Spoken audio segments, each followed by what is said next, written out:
అందరికీ నమస్తే. నేను మీ శారదని. ఉగాది పండగ శుభాకాంక్షలండి. అని శారద చెప్తూ ఉండగా అనామిక భావన శారద దగ్గరికొచ్చారు. నా ఇంటికి కొత్తగా వచ్చిన కోడలమ్మ ఇల్లు. పెద్ద కోడల పేరు అనామిక. అని శారద చెప్పగానే అనామిక అందరికీ నమస్కారం చేస్తుంది. అందరికీ ఉగాది పండుగ శుభాకాంక్షలు అని చెప్తుంది. చిన్న కోడల పేరేమో భావన. అని శారద అనగానే భావన నమస్కారం చేస్తుంది. ముందుగా మీ అందరికీ ఉగాది పండుగ శుభాకాంక్షలు. నేను భావన కలిసి కొత్త కోడళ్ళుగా మా అత్తయ్య శారద వాళ్ళ ఇంట్లో కొత్త కోడళ్ళ ఉగాది పండుగ జరుపుకుంటున్నాం. ఎలా ఉందో చెప్పండి. మీరు కూడా అందరితో ఉగాది పండుగ జరుపుకోవాలి. ఇటు అత్తగారిల్లైనా అటు అవ్వగారిల్లైనా పండుగ రోజున అందరూ కలిసిమెలిసి ఆనందంగా ఉండాలి. మరి ఇక కథలోకి వెళ్లే ముందు మా మనవి అదేనండి, మా అనామిక తెలుగు స్టోరీ ఛానల్ని సబ్స్క్రైబ్ చేసుకోండి, బెల్ కొట్టండి, లైక్తో పాటు షేర్ కూడా చెయ్యండి, కమెంట్ కూడా పెట్టేయండి. శారద ఇంటికి అనామిక భావన కోడళ్లుగా వచ్చి నెల రోజులైంది. అనామిక రమేష్ భార్య, భావన వినోద్ భార్య. ఇద్దరూ కొత్త కోడళ్ళు. ఒక రోజున రమేష్కి అనామిక టిఫిన్ పెట్టి, ఏవండి, రేపు ఉగాది పండుగ కదా, నేను మా పుట్టింటికి వెళ్ళాలా? నా కోసం అక్కడ అమ్మ నాన్న చెల్లి తమ్ముడు ఎదురు చూస్తూ ఉంటారు. నన్నడిగితే ఎలా చెప్పానామిక? వెళ్ళి మా అమ్మని అడుగు. ఏంటి, అత్తయ్య గారిని అడగాల?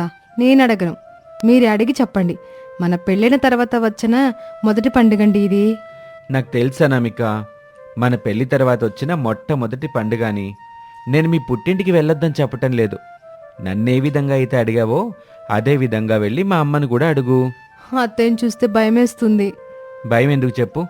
ఈనాటి అత్త ఆనాటి కోడలే కదా, అన్నిటినీ అర్థం చేసుకుంటుంది మా అమ్మ. అత్తయ్యలాగా తప్పుని సరిదిద్దుతుంది, అమ్మలాగా ప్రేమని పంచుతుంది. వెళ్ళి అడగనామిక, అమ్మ ఖచ్చితంగా ఒప్పుకుంటుంది. మాకు ఒక చెల్లెలుంది కదా, ఆడపిల్ల మనసుని అర్థం చేసుకుంటాంలే అని రమేష్ టిఫిన్ తినేసి వెళ్ళిపోయాడు. అనామిక మౌనంగా ఉంది.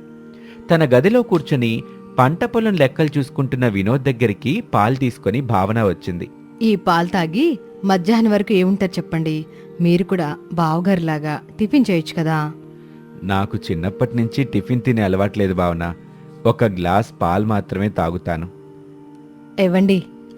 చెప్పు భావన, ఏమైనా కావాలా? రేపు ఉగాది పండుగ కదా. అవును భావన, కొత్త సంవత్సరం మొదలవుతుంది. నేను మా పుట్టింటికి వెళ్తాను. నేను ఖచ్చితంగా వస్తానని మా నాన్న ఆశగా ఎదురు చూస్తుంటాడండి. అవును భావన, కానీ నువ్వు నన్ను కాదు అడగాల్సింది, మా అమ్మని అడుగు.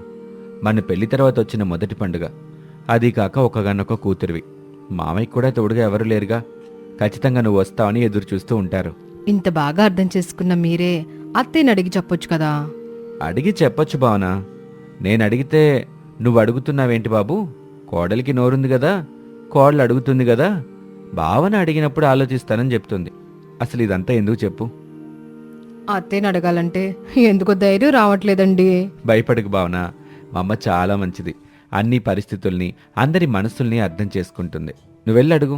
నిన్ను ఖచ్చితంగా మా అమ్మ మీ నాన్న దగ్గరికి ఈ పండక్కి పంపిస్తుంది. వెళ్ళు భావన, అమ్మని అడుగు అని చెప్పాడు. భావన మరో మాట మాట్లాడకుండా ఆ గది నుంచి కిచెన్లోకి వెళ్ళింది. అనామిక దిగులుగా కనిపించింది. అక్క, బావగారు ఏమన్నారు? అత్తయ్యతో మాట్లాడమని చెప్పారు భావన. మీ మరిది కూడా అదే చెప్పాడక్క. మా అమ్మ చాలా మంచిది, వెళ్ళడుగు, అర్థం చేసుకుంటుంది అని. నిన్ను మీ నాన్న దగ్గరికి పంపిస్తుందని చెప్పాడు. అదే మాట మీ బావగారు కూడా చెప్పాడు చెల్లి. ఇద్దరం వెళ్ళి అత్తయ్యని అడుగుదామా అక్క? అడుగుదాం చెల్లి. అడగనదే అమ్మ కూడా అన్నం పెట్టదని పెద్దలు చెప్తా ఉంటారు కదా, వెళ్ళి అడుగుదాం అని అత్తాకోడలిద్దరూ కిచెన్లో నుంచి ఇంటి గుమ్మం వరకు వచ్చి చూశారు. ఇంటి బయట అత్తగారు శారద తన ఇద్దరి కొడుకులతో మాట్లాడుతూ కనిపించింది. వాళ్ల మాటలు కూడా వినబడుతున్నాయి. రమేష్, వినోదు, ఈ పూట మీరిద్దరూ పొలం పనులకి వెళ్ళట్లేదు. ఏమ్మా, టౌన్కి వెళ్ళే పనేమైనా ఉందా? అనయ్య, ఇంకా అర్థం కాలేదా? మనం ఖచ్చితంగా టౌన్కి వెళ్ళాలి. రేపు ఉగాది, తెలుగువారి కొత్త సంవత్సరం. ఇద్దరం టౌన్కి వెళ్ళి బంతిపూలు, మామిడి ఆకులు, కాయలు, కొత్త బెల్లం, కొత్త అని వినోద్ హుషారుగా చెప్తుంటే శారద అడ్డుపడింది. చిన్నాడా, అవి చేయడానికి నా కొత్త కోడలున్నారు. మీరు మాత్రం మీ అత్తారింటికి వెళ్ళి రావాలి. అని శారద చెప్పిన మాట విని కొత్త కోడళ్ళిద్దరూ ఒకరి ముఖం ఒకరు చూసుకున్నారు. ఏంటమ్మా నువ్వు మాట్లాడేది? మేం మా అత్తగారింటికి వెళ్ళటం ఏంటమ్మా? ఇట చూడండి బాబులు, మీకు కొత్తగా పెళ్ళయింది, మొదటి పండగ వచ్చింది. ఇప్పుడు నాకు మీ నాన్నకి కొత్త కోడలతో కలిసి ఉగాది జరుపుకోవాలని ఎట్టాగుందో మీ అత్తయ్య మామయ్యకి కూడా కూతురు అల్లుడితో ఉగాది జరుపుకోవాలని ఉంటది కదా. నీ మంచి మనసు అర్థమైందమ్మా. నేను మా అత్తగారింటికి వెళ్ళి వాళ్ళని తీసుకురావాలి. తమ్ముడు వెళ్ళి తన మామయ్యని తీసుకొస్తాడు. అప్పుడు అందరం కలిసి మన ఇంట్లోనే ఉగాది జరుపుకోవచ్చు, అంతే కదా?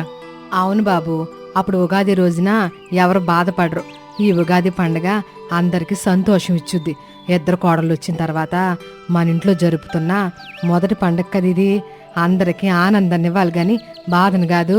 ఇక వెళ్ళండి అని శారద చెప్పింది. రమేష్, వినోద్ ఇద్దరూ వెళ్ళిపోయారు. శారద గుమ్మం వైపు చూసింది. ఆనందంగా తననే చూస్తున్న కొత్త కోడలిద్దరూ కనిపించారు. రండి కోడల్లో, అక్కడ ఏం చేస్తున్నారు అని పిలవగానే అనామిక, భావన సంతోషంగా శారద దగ్గరికి వచ్చారు. నేను కూడా కోడల నుంచి అత్తగా ఎదిగాను. మీ మనసు నాకు తెలియదా చెప్పండి? మీ పుట్టింటాళ్ళు కూడా ఇక్కడికే వస్తారు కోడల్లో. మీరు అత్తయ్య కదత్తయ్య, అత్తయ్య రూపంలో ఉన్న అమ్మవి. లోపల తిట్టుకుంటూ పైకి మాత్రం పొగుడుతున్నారు కదా కోడళ్ళు. లేదత్తయ్య, ఏమాత్రం కట్నం తీసుకోకుండా మమ్మల్ని కోడలుగా తెచ్చుకున్నప్పుడే మీ మంచి మనసుని అర్థం చేసుకున్నాం. కొత్త కోడలు కలిసి నన్ను ఎవరెస్ట్ శిఖరం ఎక్కించాలని చూస్తున్నారా? లేదంటే పొలం దగ్గరున్న తాడి చెట్టుని ఎక్కించాలని భావిస్తున్నారా?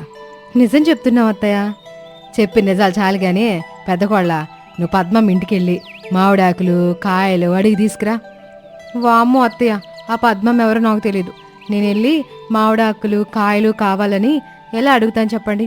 నా వల్ల కాదత్తయ్య, మీరే వెళ్ళి తీసుకురండి. ఏం చెప్పినా నేను విన్నా అనామేక. నేను చెప్పిన పని నువ్వు చెయ్యాలంతే. ఎల్లు కోళ్ళ, భయపడబాక.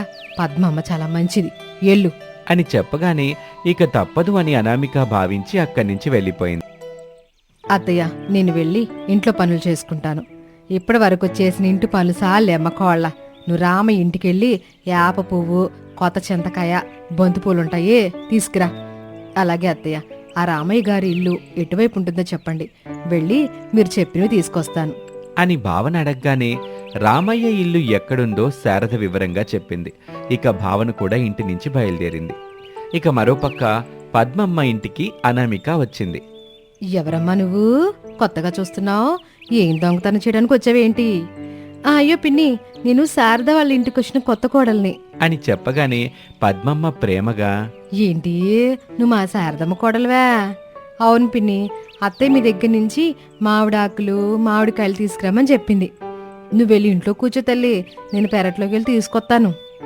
ఇక్కడే ఉంటానులే పిన్ని, మామిడి ఆకులు కాయలు తీసుకొచ్చి ఇవ్వండి అని అనామిక చెప్పగానే పద్మమ్మ అక్కడి నుంచి సంతోషంగా వెళ్ళింది. ఇక భావన కూడా రామయ్య వాళ్ళ ఇంటికి వచ్చింది. బాబాయ్ గారు, బాబాయ్ గారు అని గట్టిగా పిలిచింది. రామయ్య ఇంట్లో నుంచి బయటకు వచ్చాడు. ఏమ్మా, నువ్వు మా శారదమ్మ కొత్త కోడలివి గదూ? అవును బాబాయ్ గారు, అత్తయ్య మీ దగ్గర నుంచి ప్రతి ఉగాదికి ఇది మాకు మామూలే తల్లి. వేప పువ్వు, బంతి పూలు, కొత్త చింతకాయ ఏగా తీసుకురమ్మని చెప్పింది మీ అత్తగారు. అవును బాబాయ్ గారు. ఉండమ్మ తల్లి, తీసుకొస్తాను అని చెప్పి రామయ్య అక్కడి నుంచి వెళ్ళాడు. అనామిక మామిడి ఆకులు కాయలు తీసుకొని ఇంటికొచ్చింది పద్మమ్మ దగ్గర నుంచి. శారద చూసి, మొత్తం మీద సాధించావు పెద్ద కోళ్ళ అని మెచ్చుకుంటూ ఉండగా భావన కూడా వేప పువ్వు, చింతకాయ, బంతిపూలు తీసుకొని అక్కడికొచ్చింది. వారేవా చిన్న కోళ్ళ, నువ్వు కూడా సాధించుకొచ్చావుగా. నా ఇంటికి వచ్చిన కొత్త కోడలను చూస్తుంటే భలే సంతోషంగా ఉంది. ఇక వెళ్ళి మీ పనులు ఉంటాయిగా, చూసుకోండి, వెళ్ళండి అని అత్తగారు చెప్పింది.